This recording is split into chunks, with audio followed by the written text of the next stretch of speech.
Well, good afternoon and welcome back to our Department of Labor and Economic Opportunity webinar series focusing in on workplace mental health. So as you all know by now, there's a Q&A box at the top of your screen, and you can submit questions at any time throughout today's presentation. We'll get to as many as we can at the end. Please get them in early. Often we're getting close to the end of our time and a bunch will pop in, so please get them in as you're thinking about them. And if you haven't already, make sure you sign up for emails on our michigan.gov/workplace mental health page. As you all know, this site also includes our report, the Surgeon General's report, all the recordings that we've done. It'll have today's recording and any other things that we're thinking about, we try to add to that particular website. And as you know, our goal is to provide working people and employers with information about issues impacting our workplace, the impacts to our mental health, and options for addressing those issues. So looking at the work we've been doing, I've talked about 3 pillars where we're really looking at things that are happening in the workplace, things that may be affecting the workplace, and then individual behavioral health supports. And we try to make sure we hit on all of these pillars with various content throughout our webinar series.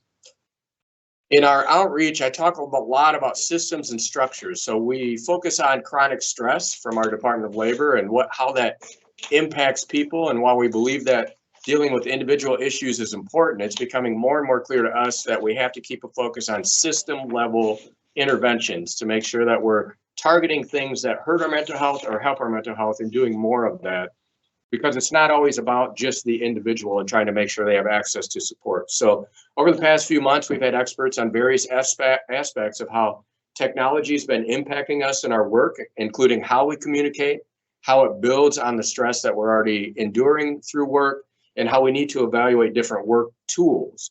And during those discussions, one concept that came up a couple of times was this premise or this idea of employee surveillance. And I know we all read articles about different tech used for office admin workers now with this whole debate around remote work and mouse jigglers and all that kind of fun stuff. But surveillance takes a lot of different forms and has impacts across a lot of different industries. So we have a great guest today for everybody, Dr. Jack Aiello, a professor of psychology at Rutgers University, and he's going to share some of his learning experience and help us understand this issue more broadly. So over to you, Dr. Jack.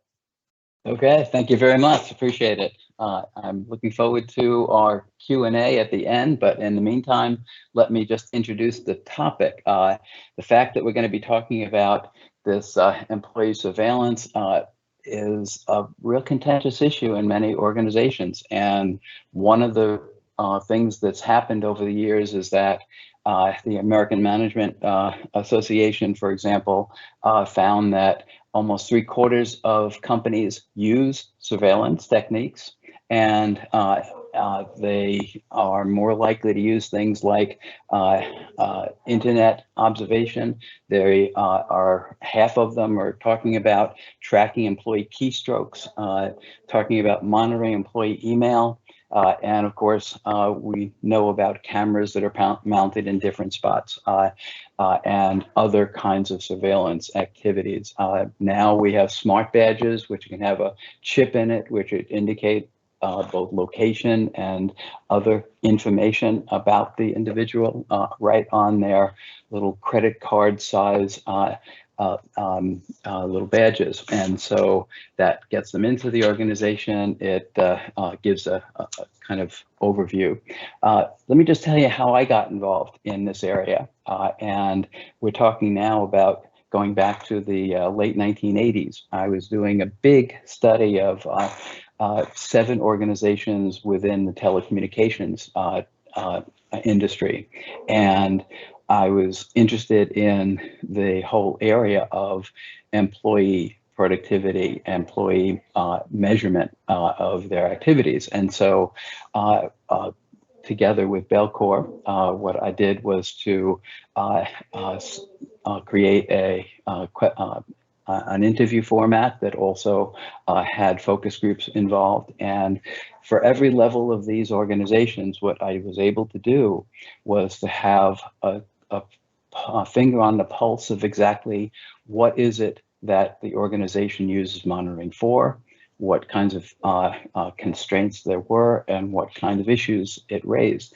And so in this hour-long session, I was able to interview everyone from the top of the organization all the way down, running focus groups with groups and the like. And it was the first of three things that caught my attention. One was that people had more and more, because of the technology, more and more of their information and work life at their desk. And they were less likely to, for example, get up and walk around and go to the file cabinet across the room and all of that kind of thing. And so what happened is it first caught my attention that employees were having less interaction and connection to one another. And that created a new kind of environment. We're all probably aware of the Surgeon General's report last year about loneliness as being a major factor. And here it was, I was watching this technology make it less likely that people were going to connect with one another. So that was one thing. Second thing was the technology was also available now in terms of measuring employee activities, and that technology became obvious when, for example, I was doing as part of this study, interviews with telephone operators. And one of the things that I saw was that they had little numbers at the bottom of their screen. And what those numbers were actually the duration of the calls that they were on. And they were given a goal of trying to keep that under a certain number of seconds. And when that exceeded it, it would turn red, and they would, in fact, start to become very anxious about the fact that they were taking too long on these calls. And in fact, as part of this process, people thought I was crazy asking it, but I asked the question of, how do you cheat in order to reach your goals? And the reason I included this question for everyone from the CEO down to the janitorial staff was to find out what people did when they were given goals to try to attain, and there were encumbrances to those goals. And so what I did was to be able to find out, for example, that some of these directory assistance operators I was looking at in one part of this study wound up actually disconnected. About a third of them admitted to disconnecting the call if it started to get too complex, or if they heard of, an accent that they were having trouble understanding. And so what happened was that the company couldn't tell whether the call was disconnected by the person who was the direct assistance operator or the customer. So that was one red flag that came up for me. And the same thing happened at every level. So vice presidents would talk about moving accounts from one quarter to another to maximize on getting their goals met, 200 goals usually. And the people who laid the cable underneath the buildings talked about how their foreman would go for coffee in the morning, and while the foreman went for coffee, they actually wound up breaking all the safety rules of how to connect the cables, so that they could speed up and get closer to their goal because the pressure was there. And so it was this new technology that was there and these new forces that were taking place. Well, as it turns out, and it was very illuminating to see every aspect of this measurement environment having an impact. And so what I then had was a call from a lawyer in West Virginia who asked me to come on as an expert witness. And so I had a chance to do a case study of the Monongahela Power Company, and a case that was being brought up against the Monongahela Power Company. And what I was able to do for the year and a half before this came to trial was to study the psychological, the physical, and all of the other aspects of the lives of these folks who were bringing suit against the company. Why were they bringing it? Well, here it is. They're working with coal dust and all kinds of things that got them filthy, and so they would take showers at the end of their shift. And one guy finished early, and he's sort of waiting for his buddies, and he goes out in the hall, and he sees this wire coming out of the locker room, and the wire to the locker room ran, as he traced it, all the way down the hall to his supervisor's office. And he then went back in the locker. Again, he was very early, and his friends were taking a while to take their showers and get ready. So he starts to pick up the tiles of the ceiling and follow this wire. And the wire goes to a spot which was a sprinkler head. What's the connection between the electricity that would come from a wire and the sprinkler head? It was a camera. And so the company, some people said it was because they were concerned about a union forming. Some people said it was because they were concerned about drugs being sold in the locker room. In any case, 2 weeks went by of the 3 weeks that they were setting up the surveillance in the locker room. And that's not work behavior, obviously, that they're observing. And as it turns out, these guys were shocked when they went to their bosses, and initially the bosses said, no, in terms of the monitoring. Then they eventually had to admit that, yes, it had been occurring. And in fact, they said, hey, if we have nothing to hide, if you want to see them, they then broadcast the tapes at fast speed to anybody who wanted to see them. And so it just doubled down on the stress level that people were experiencing, because all of a sudden, think about this one guy who had hemorrhoids and was going to wait for everybody to leave before he'd apply his hemorrhoid cream, or somebody else who, there was one woman in the locker room who asked, you wouldn't do that in the women's locker room, and they said, well, the management, you do whatever you want, wherever you want, whenever we want, right? And so the fact is that she would turn the lights off when she was getting changed at the end of the day. And what I found, to be as concise as I can be, was the physical health, the mental health, the social involvement, all of the things that were part of this experience created a situation where there were clearly mental health issues, there were physical health issues. The woman, for example, that I just mentioned, developed for the first time in her life an irregular heartbeat. And the one guy wound up actually needing to be checked into a lock ward for a period of a month. And the fact that there were all of these outcomes that were not, of course, intended, created a situation. This was, by the way, the first time. It's a civil case, so it doesn't have precedent for other cases to the same extent that something that would not be that.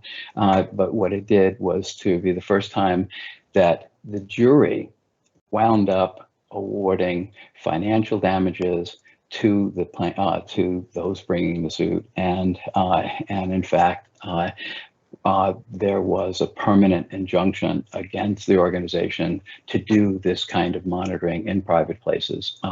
It's one thing if you have a camera or some kind of electronic equipment that's looking at your work behavior. It's another if it's going to be in it. By the way, a little side note, there was one issue in those 2 weeks of a bag being passed from one employee to another. Was that a drug sale? Turns out he was selling the Girl Scout cookies for his daughter, and that is what the bag contained. So there were no indications of any of the things that they had been looking for in terms of that process. And the fact that they went from a situation of disbelief and disillusionment, my company wouldn't do that to me, to a situation where they started to become depressed about the trust being broken that was going on now. And as they began to recover, they got more and more angry. And what they eventually did was to say, we had to do something. And so they brought this suit. As it turns out, the fact that they got a temporary injunction against this activity immediately, and then later on, after the jury awarded the damages, had the permanent injunction, is a good case in point. So that was the second aspect. So here's the technology going up. Here is my experience seeing people being a bit more lonely in the organizations that I was looking at, and here now was where there was this kind of intense reaction to a very private kind of monitoring process that went on. So what I did was to start what became a program of research that includes more than a dozen studies by the time I had completed the process.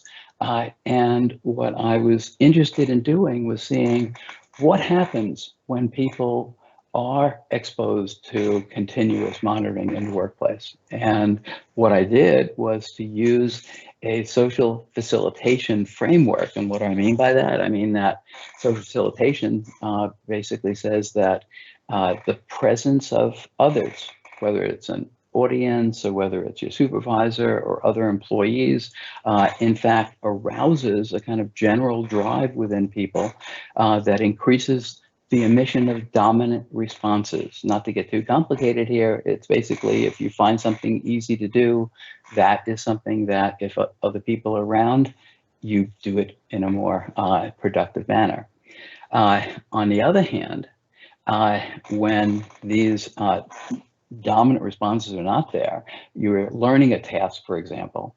The fact is that we actually started to see in our early studies that with a complex issue, and we know that with the rise in AI and the likelihood of 35% of jobs being rather strongly affected by the presence of AI, people's work is going to get a little bit more complicated because the easy tasks can be done by whether it's machine learning, AI, robotics, other things that are changing our workplace of today.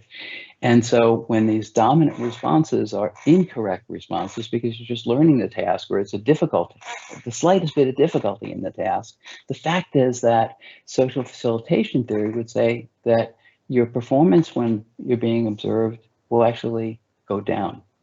And one of the reasons that organizations want to use the continuous collection of data and this monitoring process, they of course want to increase productivity.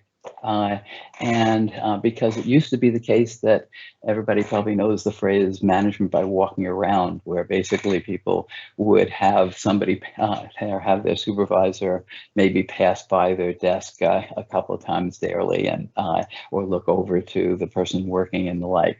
Well, the fact is that now the technology was there where what you had was a situation where I'm going to just read you one thing from a trade journal that said, this trade journal ad for surveillance software says, urges employers to look in on Sue's computer screen. In fact, Sue doesn't even know that you're there.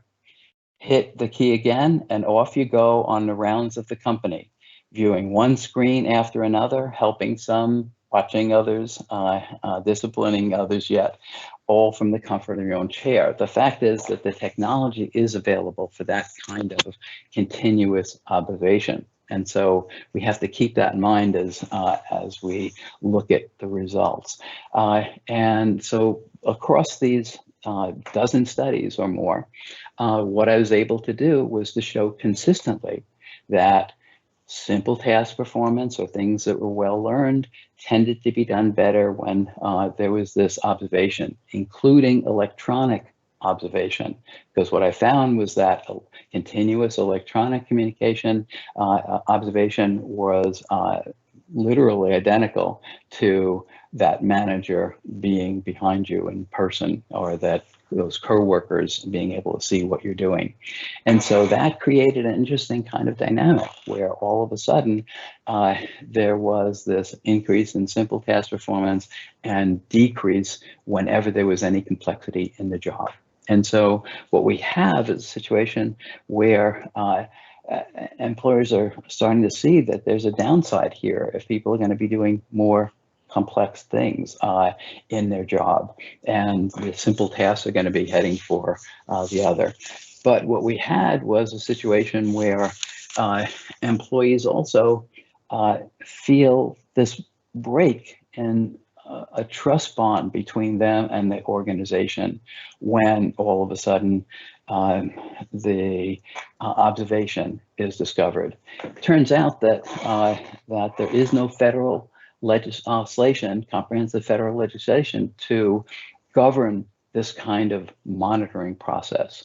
And so what we have is a couple of states, for example, like Connecticut and Delaware, that had even just the legislation in place to indicate that companies should share the knowledge of the fact that they had this observation system with their employees. Most states do not even have that, and it turns out that Michigan in 2012 had the Internet Privacy Protection Act that obviously covered organizations and educational institutions and the like, and government employees. And what that had to do with was the monitoring of personal internet activities and accounts. And it just said, for example, that you couldn't discharge a person if they refused to allow you to do that, if they asked for your password, for example, for your Facebook or your any of the other kinds of social media.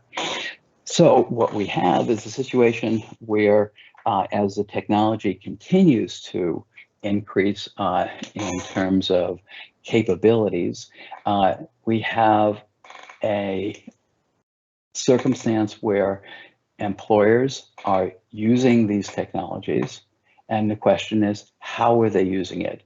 What is being done? Do they involve employees in the actual setting up of these kinds of systems? What happens when managers who might be used to spending 10 or 15% of their time doing the kind of observation of the work of their employees, now with electronic communications and monitoring, they're spending more than 50% of their time doing the monitoring activity. And it increases the desire on employees' part to get feedback about what the employer, the supervisor, is thinking about what they're doing. And that all of a sudden adds another dimension to the supervisor's activities, where now there's this additional pressure on them as well. So it's not just on the employees, but on the managers in the situation as well. The additional complication, of course, and we all lived through it with COVID in 2020, all of a sudden in March of 2020, our lives changed rather dramatically when lots of organizations, including universities, basically shut their in-person doors and went remote.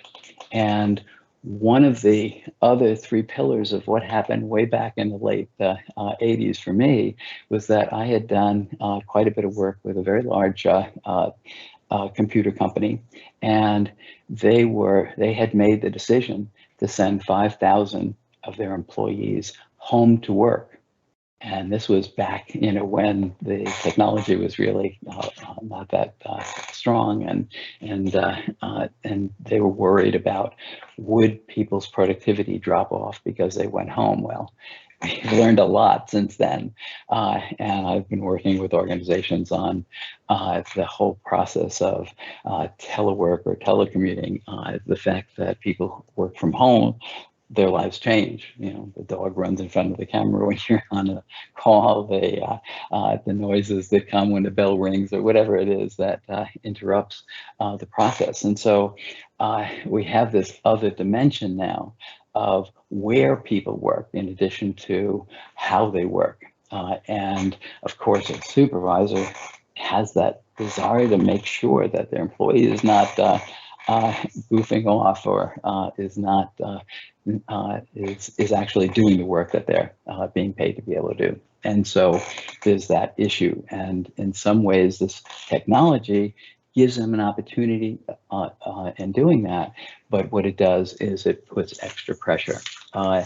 And what I'll do in the interest of time is just to say some important takeaways that I'd like to make sure that we represent. The first is that, remember what I had said about simple task and complex task and how it changes under monitoring conditions. Well, the fact is that in addition to just simple task performance going up, at least in the short term, and complex task going down in terms of its productivity, the fact is that in virtually every study that I did, both out in the field and in the lab, yielded the same result. Under monitoring, these continuous monitoring conditions, people are more stressed. And when they're more stressed, there are many different potential outcomes from that heavy stress, particularly if you're experiencing over prolonged periods of time. And that includes stress-related illnesses that we all know about, both in terms of your mental health as well as your physical health. And we did find in those studies that there were physical as well as mental health changes that occurred. And so I just want to make sure that we're clear in saying that it's not just what somebody produces, but it's also how they feel. And that loneliness that I mentioned early on, that gets created when the technologies take the place of human communication, and the issues relating to just what kind of health outcomes are likely under these kind of circumstances. Like I said, smart badges, facial recognition with cameras and with all kinds of different capabilities. You may see, for example, that your UPS driver is carrying a little computer on his hand, and what it does is to record how many seconds he has between stops, and all of there are 200 cameras on the truck itself to tell backing up and going forward, and how, whether they're using the seatbelt and what kinds of additions happen there. The fact is that it's pervasive in our society because the technology exists for it to be able to be used. And in fact, in many cases, it creates this speed up process where people do get more productive in the short run. But one of the things that happens is managers have a tendency to reset the goals another step higher as soon as the goals are reached, and then another step higher from that. And of course, this is done in real time and creates a situation where the stress levels go up and up and up. And oftentimes you'll get workarounds like the seatbelts not being used by that UPS driver, or that, the example of the disconnected calls that I mentioned in one study that I had done back in the 80s. And the issue is that there are all kinds of workarounds that can be done and create a situation. So what I'm going to do is I'm going to stop there. I want to make sure we have plenty of time for questions, and I'm sure that you'll have some things on your mind. So please, yeah, for sure. Let me know. Yeah. Thanks, Jack. I think I certainly can ask you questions for the rest of my life on this topic. This is very interesting to me. I think, interestingly, that takeaway that, you might see some gain, you're going to see loss, and that it's hurting people. Like you're literally hurting people's mental and physical health. One of the things we really want to focus in on. So one of the questions we got, and you kind of touched on this, is surveillance becoming a blurry line with modern technology? I think ID badges, cameras, sometimes you need those for security. But on the flip side of that, they could be used for monitoring and keeping track of employees. So what do you advise employers and workers to kind of understand about some of the technology that we use for a legit purpose, like security? Maybe even tracking productivity is legit, but where's the line? Exactly. I mean, some of the guidelines that I've advised companies on have included things like deciding what information is needed, right? It may be that you're you're going to get less from monitoring bathroom breaks than you are from seeing what kinds of ways you can help improve somebody's performance by being able to see not just the product of what they create, but the process that they use in order to get to that product. And so deciding what information is an important aspect. Seeking the worker's involvement. What I found is that you can overcome that break in the trust level by involving employees from an early point in terms of how and when and if the person is going to be monitored. You can implement some type of pay for performance. If you're having performance be the goal, you can set reasonable standards that you don't just do the continuous goal raising to the point of fatigue on the part of the employees. You can wind up monitoring in timely intervals instead of monitoring on a continuous basis. You can do that kind of monitoring on an episodic or basis at important times, but not all the time. That also helps the supervisor and manager because they're not overwhelmed by information coming in, having to check the screens of 50 employees on a continuous basis is almost impossible. Providing access to monitored information. It shouldn't be the case that the supervisor or manager gets the information but doesn't share it back with the employee. For learning purposes, it can be an extremely great opportunity to work with that employee to be able to realize some new productivity gains by helping the employee learn more about how they should do their job and the like. And they're going to feel better about their themselves as they do a better job. You can have that open communication and feedback that can exist and to basically humanize the process of this monitoring is a bottom line issue that I found to be extremely helpful to make it more productive. Gotcha. One, I think, was directed toward me. Somebody, it looks like a state of Michigan employee, potentially asked what the state might be doing to monitor what each employee is doing. I can tell you, I'm not aware of anything. I think maybe department by department, but overall, I'm not personally aware of that. We had one come in, and we'll wrap it up just after this, probably. I'll try to make sense of this. I'm a little confused, but they asked, would asking for the process create more stress? Or how would one ask for the process without creating stress? And I think they're asking about, what are you doing to monitor me? Is how do you ask that question? I think is the way I read it. Okay. It's interesting because back in the late 90s, some legislation was actually going to come to the floor of the of Congress on this topic, and it included having like a red light be on for whenever monitoring was occurring. And some people said, well, that's just going to make people even more paranoid about the fact that because it's going to be more salient that the monitoring is occurring. So the issue became one where, by the way, it was about to be reported onto the floor of Congress on 9/11. And of course, that changed our lives.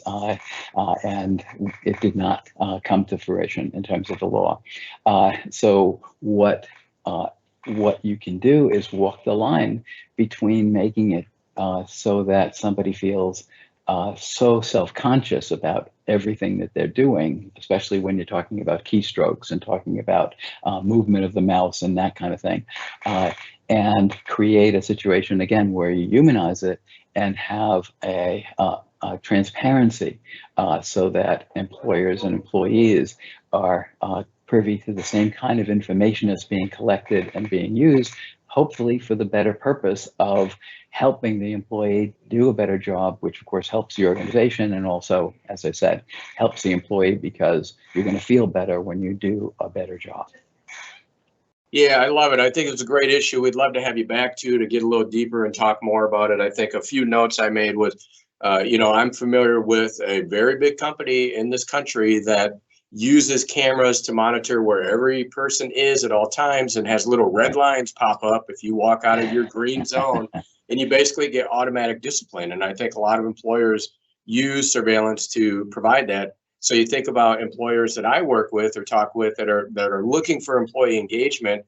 It makes me wonder if you can even do that if you have some like big mega surveillance program in place. Why, without being open about it? Like, Right. well, how are you ever going to get employee engagement? Lack of trust with the employer because you're not, well, you know, I just see a whole lot of problems that come in there. I think we've all seen in the news the cameras in trucks and how that's impacting drivers and making it very, very difficult for drivers and leading to discipline or other things and making it hard to even use the restroom during the workday. I mean, it's kind of interesting and goofy Absolutely. stuff. And frankly, the technology is so cheap. Employers just grab it whether they're going to use it for anything meaningful or not because it's just so easy to Right. do. So Exactly. thank you so much for this wonderful presentation and information. Thank everybody for the questions, and we look forward to seeing you next month. May is Mental Health Awareness Month, so make sure you're on our page because we're going to do a whole bunch more webinars. I think we have at least one a week where we're going to be covering different topics. So thank you all so much for joining us.